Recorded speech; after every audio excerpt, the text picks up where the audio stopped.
Если вы находитесь за границей и утратили документы, подтверждающие вашу личность или гражданство, вы можете оформить специальное удостоверение для возвращения в Украину. Итак, как это сделать? Обратитесь в консульство или посольство Украины, именно там выдают такое удостоверение. Важно, военноучетные документы мужчинам для этого не требуются. С собой необходимо иметь следующие документы. Заявление, анкету, любой документ, удостоверяющий личность или гражданство Украины, если он сохранился. Документ об уплате консульского сбора, либо подтверждение освобождения от его уплаты.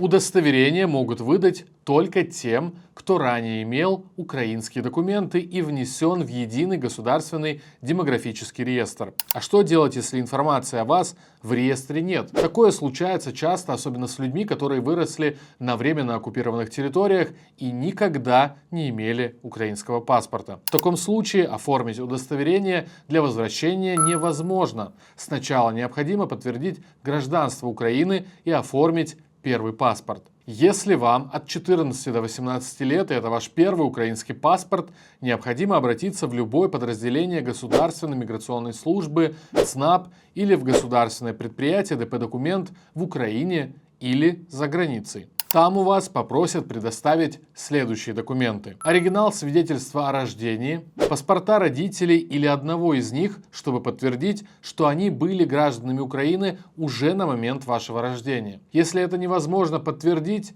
требуется справка о регистрации ребенка гражданином Украины. Если невозможно предоставить документы родителей по уважительным причинам, например, вы давно не общаетесь, не знаете, где они находятся, они умерли или лишены родительских прав, либо вы подаете копии паспортов, в таких случаях принадлежность гражданства Украины проверяется по государственным реестрам. Идентификационный код при наличии. Если кода нет, его можно оформить одновременно с паспортом. Справка о регистрации места проживания подается при наличии. Если ее нет, перед оформлением паспорта стоит проверить, есть ли данные о регистрации в реестрах. Для жителей временно оккупированных территорий желательно иметь оригиналы документов о регистрации до 2014 года. Домовая книга или формы номер 16 или 17. Это важно, так как внести место проживания на временно оккупированной территории можно только при оформлении первого паспорта. Паспорт изготовляется в течение 20 рабочих дней, а с декабря прошлого года одновременно с изготовлением ID-карты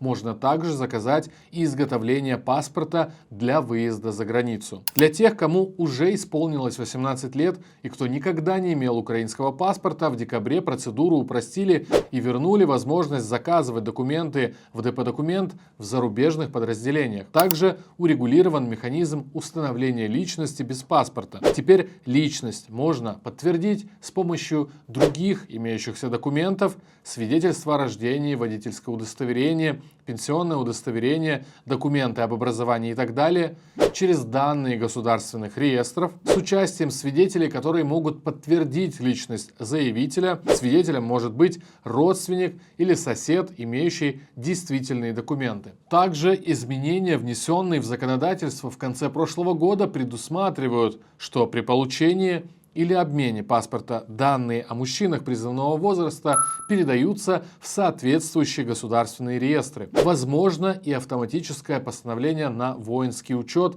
без отдельного обращения в ТЦК. Как актуализировать данные воинского учета для тех, кому не требуется замена или обновление паспорта, расскажу в следующем видео. А за дополнительной консультацией вы можете обращаться на горячую линию Крымсос.